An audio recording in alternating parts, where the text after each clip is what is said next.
As part of Health by Design's ongoing commitment to behavioral health education, we present another lesson in our Fundamentals of Weight Management series. Here's the Medical Director of Health by Design, Dr. David Player. Hello again. Welcome to our second session on this Managing Your Body Weight series.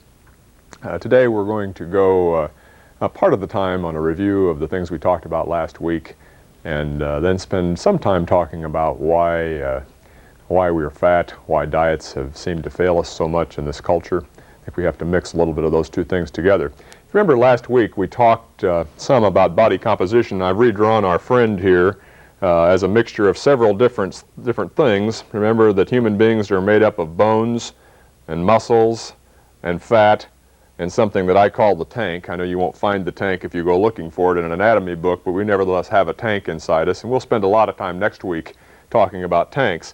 But each of these other components has a control system, as we said, that controls how much it weighs, how dense it is. And of course, when we get on the scales doesn't know how much bone you have or muscle you have or fat or any of that stuff. So it's important that we understand the things that control that. And we said last week that bones and muscles are largely controlled by our genetics, by our nutrition, by whether we're male and female, of course, by the amount of muscle work we do. We commented on how bone can be lost if a guy just goes to bed for a while. Muscle certainly can be lost if we go to bed. We said, of course, genetics is important. I can't be Herschel Walker. I can only be Dave Player. But there are environmental things that I can do to make muscle mass bigger or bone mass bigger. And those may be very important for me if I want to control my body fat later on. We said the main issue, though, that all of us came here for, or at least I assume most of you came here for, was to deal with your body fat, because it's the fatness, of course, that causes disease for us. Next week, as I said, we'll talk about tanks. Now, the second thing we talked about, if you remember, was the issue of protein requirements, and that we could measure in somebody's urine a substance called urea, and that because urea has nitrogen in it, we therefore need to eat protein. And today I'm going to spend a bunch more time talking about how we calculate that and some of the things that you need to know about it to be smart as patients. The third thing we talked about was building a diet then, starting with that protein intake and building a diet around it. Obviously you have to have vitamins, you have to have minerals, and of course you have to have protein also. And I think I commented to you that the protein issue is one where if you look at a whole mass of society and around the 50th percentile, an average guy needs about 0.8 of a gram of protein for every kilogram body weight per day. And that didn't make too much sense to us because we don't think of kilograms very much. But in fact, I said the average woman would need somewhere between 50 and 80 or 90 grams of protein a day, and the average man would need somewhere between, say, 60 and 100. And remember then, if we're building a diet, that we had to start with that protein intake. And we learned that in the intensive care unit, we can measure how much urea is in a guy's urine, and then we can estimate how much protein he requires. And we said that all food, all nutrition that comes into our body is a mixture of protein, carbohydrate, fat, and alcohol.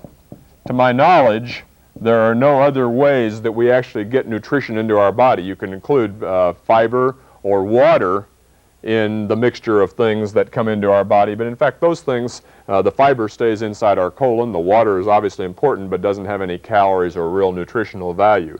So a good diet, we said last week, would be made of protein and mostly carbohydrate, and our goal was of course eating a low enough amount of carbohydrate and fat with an adequate amount of protein so that fat has to be lost from the body on a daily basis. And I think all of you understand that pretty well. Now today I want to spend a little bit more time on the protein issue first, talking about how much protein we really need and how one would calculate that from urine urea. Now, if we did a 24-hour urine urea, and I'm asking each of you sometime in the next couple of weeks to take home a jug of urine, or take home a jug and collect a jug of urine at your home. That's always an exciting experience. We've had all kinds of interesting things happen I know it doesn't sound like much fun. You know, people get hung up on the weekends and they're somewhere where they're holding it and come on home, and I don't want you to ruin your life over the weekend worrying about collecting urine. But it is important that you do it, I think, not so much that the number is so critical, although it varies quite a lot from person to person.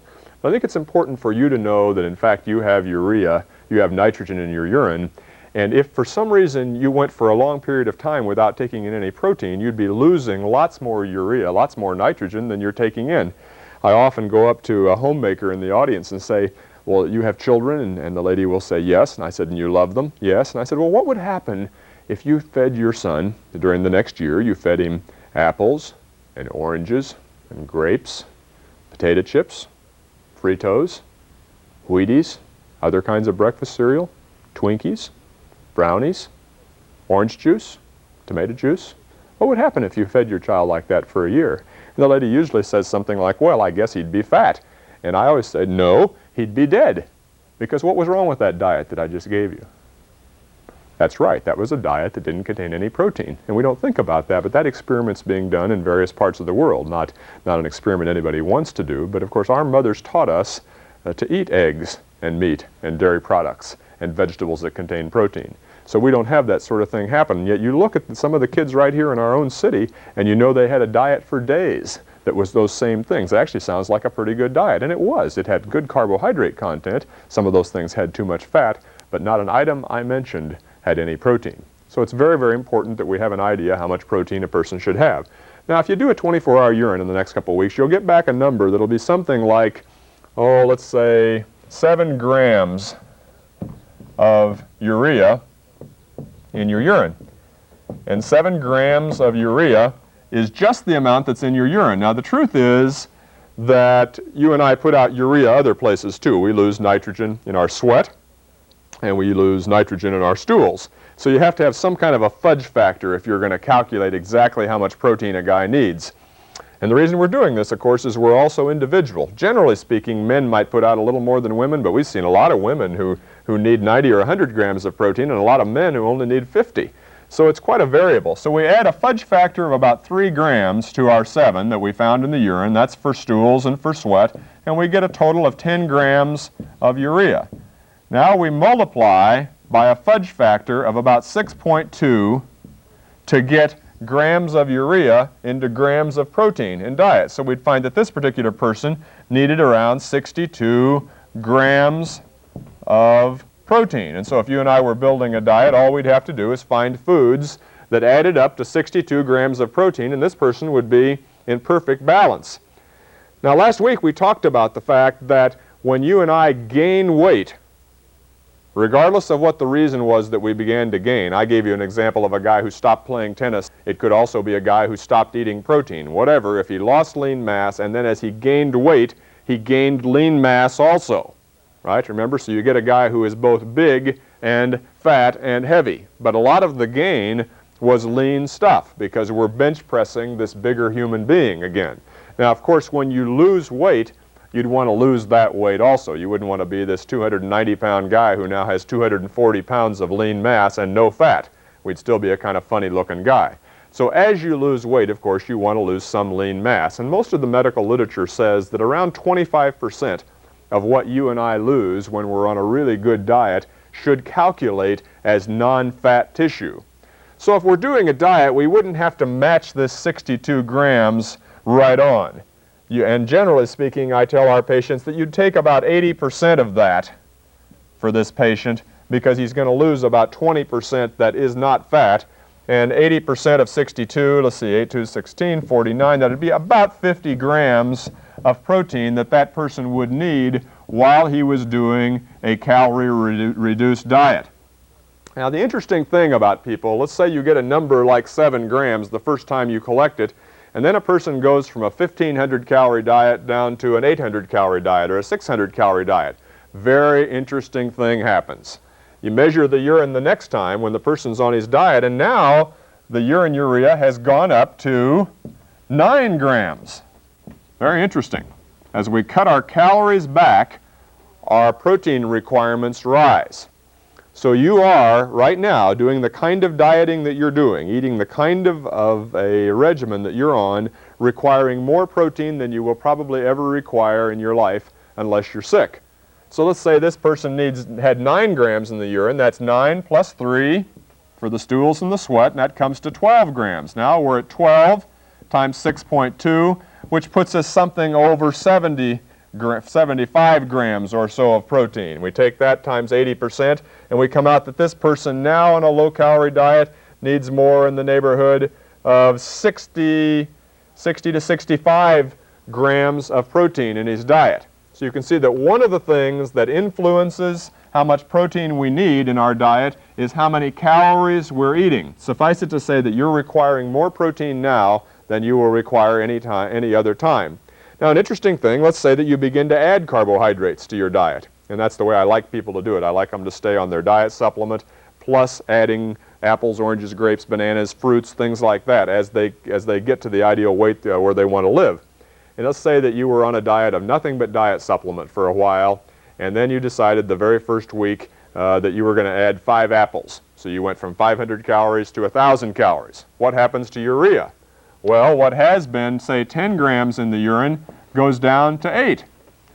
And you say, gee, that's a great week. I didn't gain any weight, and you add 5 more apples, or maybe 2 bowls of cereal to the 5 apples. And what happens? The next week you collect another urine, and the urine urea has gone down to 6. That makes us only need, 50 grams of protein again. The interesting thing is you'd say, well, gee, if I keep adding carbohydrate, can I get to where I need no protein at all? And of course the answer to that is absolutely not. What happens is that when you get to where you're eating enough carbohydrate that your urine urea drops, it never drops below a need of protein of somewhere between 25 and 35 grams in most people.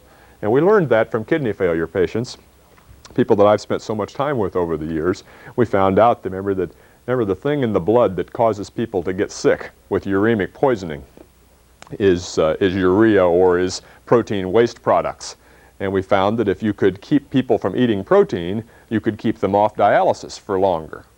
But as you got them down below, say, 30 grams of protein a day, guess what happened? The patients may not have been on dialysis, but they began to waste away. They were losing more protein from their body than they were taking in. And so ultimately the patient died of malnutrition.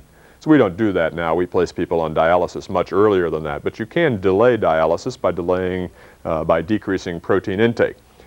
Okay, so that's one of the things that controls how much protein we need, is how much carbohydrates in our diet. The second thing that's very, very important, we'll put that one up here. Carbohydrate in diet controls how much protein we need. The second one is stress.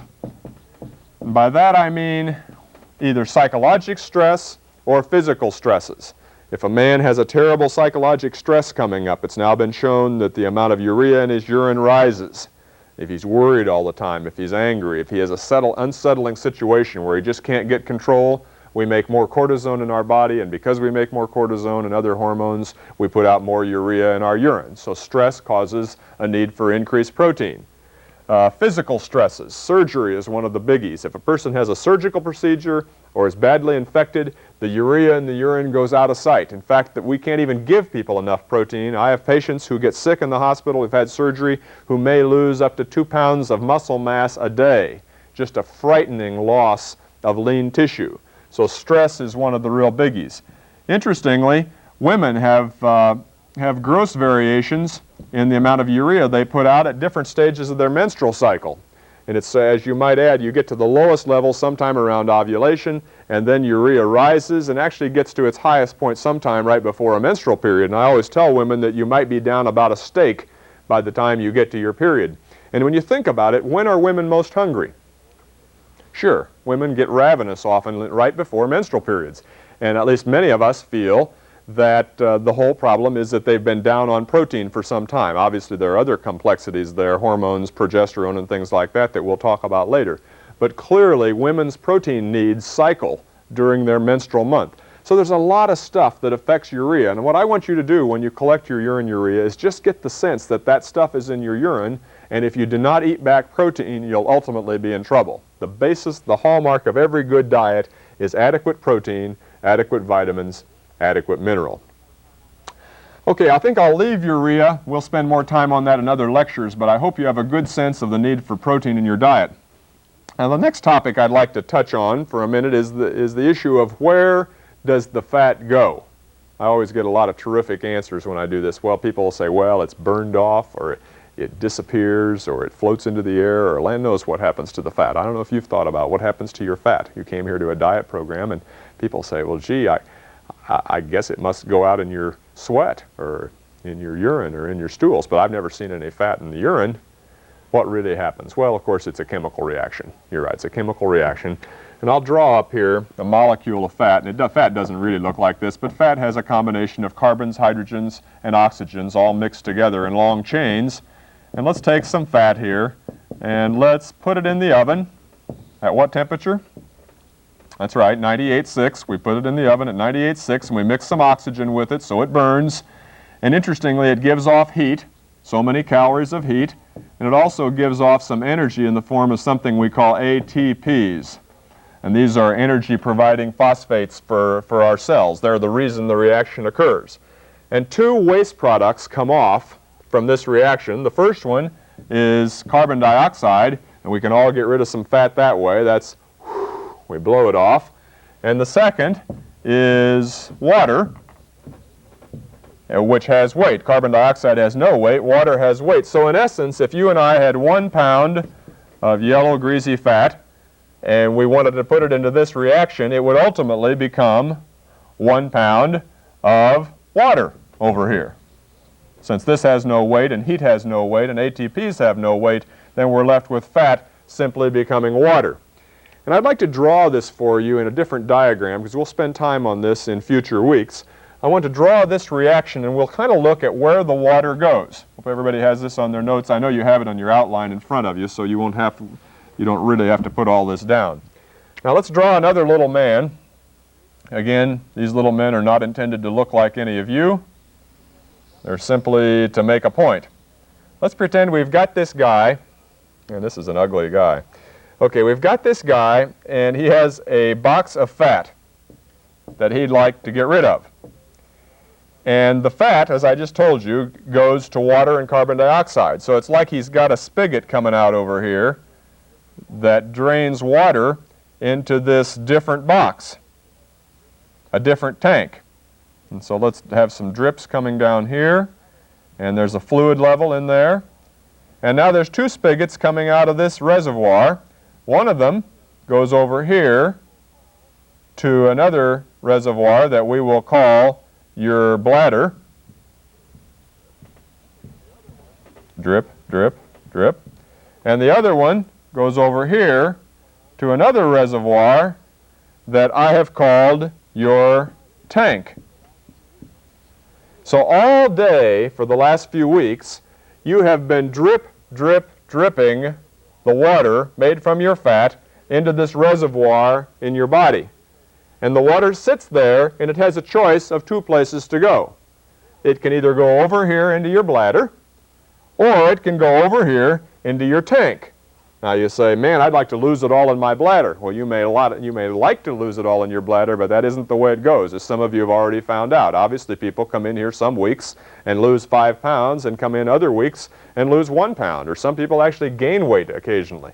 And you say, man, how can you gain weight on a 500 or 700 or 800 calorie diet? How is it possible?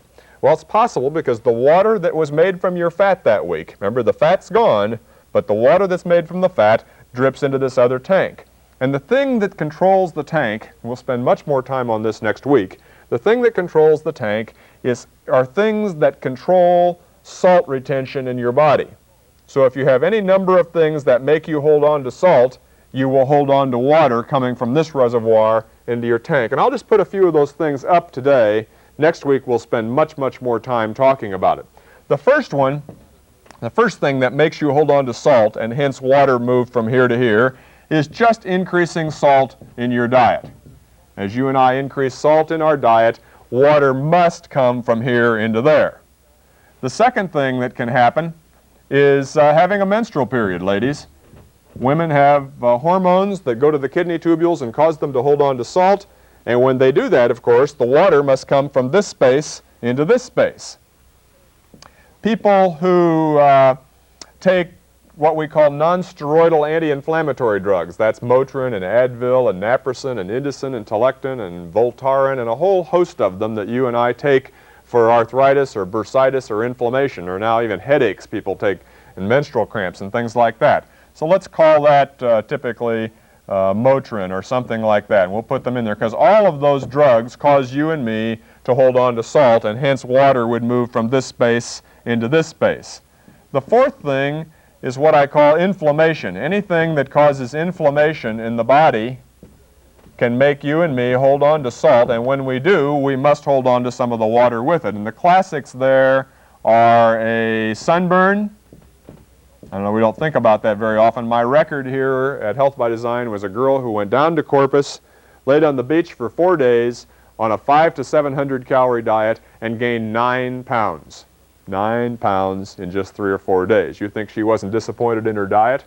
You know, nobody knew what had happened, but here she was, all red and all puffy and all over her body. Water was sitting in places where she didn't want it.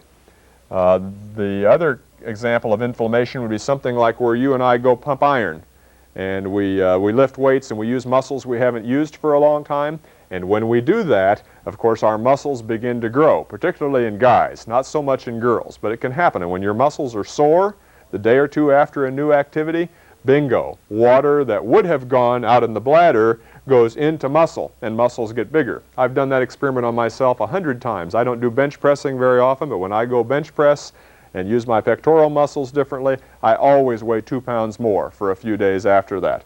And I think some of you have had that same experience. Now, the other one, besides muscle soreness and swelling, is having a surgical procedure. I'm going to put that up here and just put surgery, especially when somebody operates on your stomach. I've had guys after a surgical procedure who have gained as much as 15 or 20 pounds in the few days after surgery, and all of the peritoneum, let's say you've had gallbladder surgery or colon surgery, somebody had to handle your bowels for a few days, or for a period of hours, and when they do that, the bowel just kind of sits there and swells, and fluid that would have stayed in blood vessels drifts on into your peritoneum, into your abdomen. We found over the years when we measure pressures in the big veins in the chest with various kinds of sophisticated catheters that right after surgery, all the fluid that was in the blood vessels drifts out into the abdomen, into another space. We call it the third space. And of course, to keep a guy from going into shock or kidney failure, you have to give him fluid. And I've often given people 10 to 15 quarts after a surgical procedure simply to keep the blood vessels full, so they keep blood pressure good. And of course, when you do that, the patient stays okay until 3 or 4 days later when the fluid all comes rushing back into the blood vessels and the person urinates out all that fluid. But we do have big weight gains with inflammation. Finally, there's a group of patients, some of them are you, sitting there today, whose ankles swell at the end of a day. And they tend to be people who are heavy and have big abdomens, and the abdomen sits here on your thighs, on your veins, and doesn't let the blood come back from your legs like it should. And so there's high pressure down on the capillaries in your feet. And because there's high pressure down there, the fluid part of the blood oozes out into the soft tissues. And by the end of the day, we gain 4 or 5 pounds, right? I don't think there's a one of us that hasn't had a 4-pound gain by the end of the day. And what that is, again, is fluid that's sitting out there in your soft tissues of your feet. Now, when you lie down at night and your legs are up like this, then the fluid gently drifts north, and you spend all night going to the john, losing some of that fluid. So it's important to know, and I'll just put that up here as veins, and you'll kind of know what it means. So those are all things that control salt retention in your body, and water that was made out of the fat. And it's very important that you understand that the fat is gone. The fat that you came here to lose is gone at a rate defined by that factor stuff that I talked last week. The fat is gone, the water is formed, but whether the water goes to the bladder or the water goes to the tank is controlled by things like this and a few others that we'll get into later. So in essence, 1 pound of fat goes to 1 pound of water, and remember, each time we lose 1 pound of fat, we lose 3,500 calories that goes off as heat, and 3,500 calories is about 1 pound. Now, we never thought so much about what 1 pound of water is. Anybody thought about what 1 pound looks like? Well, 2.2 pounds is a quart. So 1 pound is less than a pint. So if I said a woman was capable of losing 2.2 pounds in a week, which many of you are, we're talking about losing 1 quart of water from your body in your urine over and above the water that you drank or water that was in your food that week. And of course, that's what happens to your fat during that time. I hope that if there are any questions, we'll talk about this after class, but it's just very important that you understand it and you not get hooked by the scales. Because remember, if this guy's standing on a scales and weighing, and the scale says 200 pounds, it could be that he's lost 2 pounds of fat or 5 pounds of fat. And if he had one of these things over here, of course, the scales weighs the same. So again, don't get hooked by the scales. It's really a liar much of the time. Now, I'd like to spend a little time talking about why we are fat as a culture. And I think it's quite clear to those of us in this room, maybe you don't know how bad the problem is, but recently some statistics were done that showed that the average woman in America is 1 pound fatter each year for the last decade. 1 pound fatter on the average, and it's not going to get any better. And I think there are a number of reasons for that. I'll discuss them with you here in just a minute. The biggest one, of course, and I'll reinforce this other times, is that culture has changed. It really isn't our fault. It really isn't your fault. But you think about how our grandmothers and our grandfathers lived a century ago, the kinds of things they had to do all day versus the things you and I do. If you took a job 20 years ago as a secretary, or as somebody who sits at a desk all day long answering phones or punching computer buttons or typing buttons, you took a job that basically was grossly different than the kinds of things that your grandmother did 100 years ago. And because of that, of course, your energy expenditure is so much lower than it was a generation ago. Interestingly, our nutrition requirements aren't so different. Our protein requirements are about the same. Our vitamin and mineral requirements are about the same. But of course, our calorie requirements are much, much lower. So we kind of get locked in. And all of us who are sitting here, I think, should view ourselves, as I said last week, as somewhat different people, different from the average. Remember when I drew that factor curve and I said the average woman burns about 8 times her weight and the average man burns 10?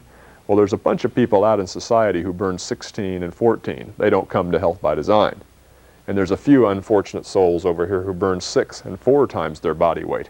They're here. Every time they look at food, they gain weight. We have, because of what's happened to culture, we have gradually changed, and those of us sitting in this room, including me, have emerged as kind of fat people. The story is that we have to live a little differently, and that's what this course is about. So there are really 3 main reasons why people are fat in this culture. Let me put them in here. 3 main reasons. The first is that all of us, those of us who have this relatively low metabolic rate, have decreased knowledge. We don't have enough knowledge about our bodies. Decreased knowledge about the body, about medicine, about physiology, about biochemistry, about the things that control these components of the body. And there are a number of reasons for that. I think the major reason, as I view it as a physician, is that physicians aren't really too interested in that. We haven't been trained to think about it. There are no Obesity 101 courses over in the medical center. Nurses don't learn it, doctors don't learn it, dietitians learn it a little bit. The net result is that the guys who teach us medicine on a daily basis when we go in with a cold or the flu or so forth don't know a whole heck of a lot about body composition and the things that control it. The lay public also doesn't have a lot of interest in that. You wouldn't have expected to, I guess, because people who are skinny never would think about these things. But people who are fat think about them from the time they're little, but they don't get much education in high school or in college. Obviously, if the doctors don't learn it, you wouldn't expect that the lay public would learn it. I think the other thing, of course, that's caused so much trouble here in the knowledge area is that physicians still, in medical centers, and many of my colleagues, I think, still think that people who are fat eat too much. That's their major problem, is that they eat too much or that they're psychologically screwed up. And I'm here to tell you that neither of those things is really true. We'll spend a little bit more time on that. People who are fat, in general, do not eat too much. We are just not those people with factors of 16 and 14 and 20 and those people who burn so many calories per day. We are different. All of us who are sitting here are different, and we have to understand that. But most physicians don't think that, and because they don't, of course, then they can't help you and me very much in understanding our body and the way composition is controlled. Now, the second main reason that we're fat, besides lack of knowledge about the body, is we have a decreased knowledge about nutrition. And we all think we know a lot about nutrition. I don't think I ever did. I know I don't know a whole heck of a lot about it. But clearly, most physicians know nothing about nutrition. And the reason for that is that when I was in medical school, if somebody was going to give a lecture about carbohydrates and fats and protein, I shut off. I remember sitting over against the corner of the wall in the lecture hall. Somebody talked about nutrition because, man, I was interested in hearts and livers and kidneys and lungs and sickness and drugs and chemicals and biochemistry. Anybody want to give me a lecture about nutrition, I just turned it off. And I think most of us did. And although medical schools are making an effort to teach about nutrition, the average guy who's in medical school isn't there to learn about nutrition. So part of the problem, again, with lack of knowledge about nutrition is, again, physicians. It's a group of guys who should know something about it, but it isn't very important to what we do in medicine on a daily basis. We're there to take care of sick people. The second, of course, is that the lay public isn't very interested in nutrition. And I think that the problem there is that we don't get interested in nutrition until we begin to get sick 20 years later. And by that time, we're way out of any formal education experiences. All of our education is done in the lay media, from TV or from some guy who's doing a column in the newspaper. We really have little chance to learn about nutrition when we're older, and yet that's exactly when we finally begin to get interested in it. And then there's problems, of course. The things that we do see on TV or in the media are often done by the food industry, especially the fast food industry, and of course there's a major bias there, a major slant on what we hear about nutrition. And some of the stuff is good, some of the stuff is bad. You know, if I was trying to sell bean burritos to you, I certainly wouldn't tell you what was in them. I just try to sell how great bean burritos taste. And that's the way it goes with all of us. And finally, the media often, when it talks about nutrition, sort of uses nutrition as an attention getter, something to let the public, because the public's mostly interested by that time. And so often there's misquoted stuff and stuff that's slanted a little way, and I don't think you really get a true picture of what's going on. So we got decreased knowledge about the body, decreased knowledge of nutrition, and finally we have decreased knowledge about our behaviors, the things that make us eat when we're not hungry. And we'll spend a lot of time on that, but basically if you have some idea why human beings do the behaviors they do, and that's a toughie. Obviously we don't go to psychology school, none of us did. We learned to be businessmen and doctors and lawyers and teachers and all the other things we do. Nobody taught us a lot about our behaviors. But we'll spend some time later in this lecture series talking about a basic structure of the reasons we do things. It kind of boils down to 4 or 5 things. We do things for money and power. We do things for fun. We do things for freedom. We do things for health. And we do things for love. Some people would say we do things for spiritual reasons, God and religion and so forth. That may blanket the whole thing. But if you look at it, we do almost all the stuff we do for those reasons. And when we don't have good pictures in those little boxes, when they aren't the way we think we do, we often do funny behaviors, like eating. And we often eat when we're sad, and we eat when we're happy, and we eat when we're glad, and we eat for fun. We eat for a lot of reasons. And we have 3 or 4 lectures where we'll talk about this stuff, why people eat when they're stressed, why people eat for fun, why people eat in social situations, why people eat stuff for addictive reasons. Those are all important things that we'll go into in other lectures. But those are the 3 major reasons. And so any good program that teaches you how to manage your body composition had better be spending time talking about this stuff, and that's really doctor responsibility, talking about your body and physiology and biochemistry. Knowledge of nutrition, again, is something that might be taught by dietitians, but I think, again, physicians or nutrition people or behavioral educators all have to give us some knowledge there that lets us know what we're doing. And finally, physicians or behavioral people or educators have to teach us something about our behaviors. Now, I said back earlier that the general consensus among physicians is that fat people eat too much or are psychologically screwed up. And I want to put the latter one to bed also. If you take a big group of people who come into Health by Design or any other kind of a program like Health by Design, and you do a big psychological analysis of them, you look at all sorts of ways, guess what? Well, we're not screwed up. We are not psychologically messed up. There is no more psychopathology here than there is down at the grocery store. There are skinny people who are crazy, and there are fat people who are crazy. And there are skinny people who are sane, and there are fat people who are sane. And in fact, if you look at a big group of people who come to Health by Design, I think the majority of them are very well-adjusted people. The problem then is not psychopathology. And in fact, if you put people who are obese in intense psychotherapy for a long time, they don't get skinnier. They may be happier, We did a group a couple of years ago. I had a bunch of people who really thought they wanted psychological counseling as part of their program. So we sent them to one of the really fine counselors here in town, and the people just loved it. They loved him, and they loved each other, and they just loved everything. And when we looked at them about 6 months later, they were all an average of 20 pounds fatter than when they started their group.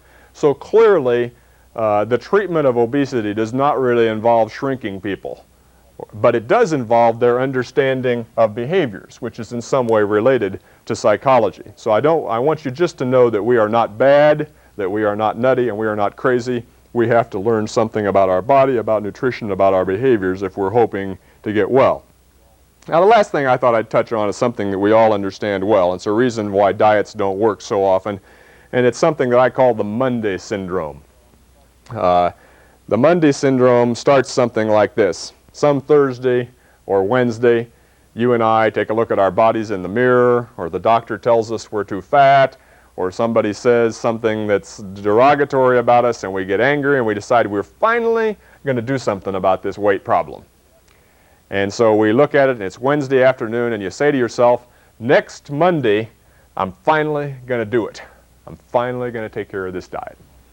And so you make all your plans, and you decide how you're going to do it next Monday. And of course, what that leads to is the greatest weekend you've had in a long time. No guilt, just eating like crazy all weekend. Have you ever done that? If you haven't, you've never been on diets, because I've done that all my life. I've said I'll start at Monday.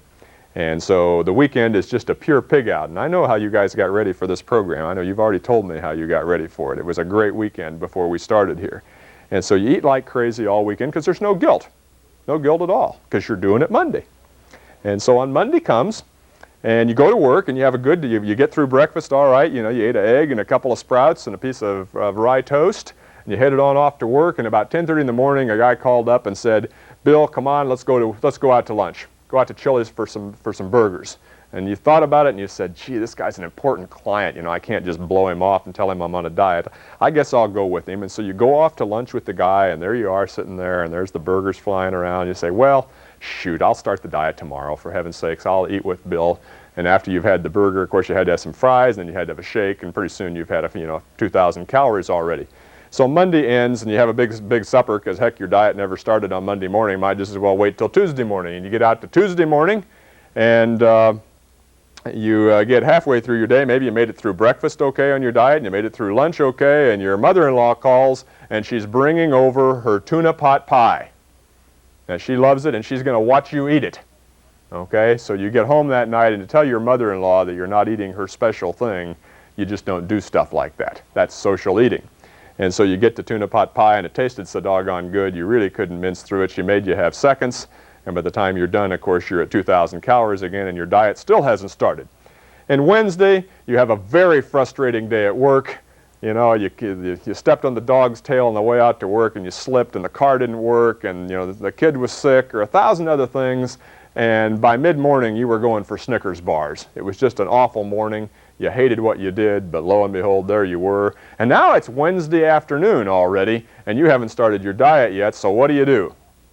Well, you begin to say, well, heck with it, I've blown this week already. Let's wait till Monday. And so you have another weekend, and on and on and on it goes. And we've been doing that sort of stuff for years, most of it.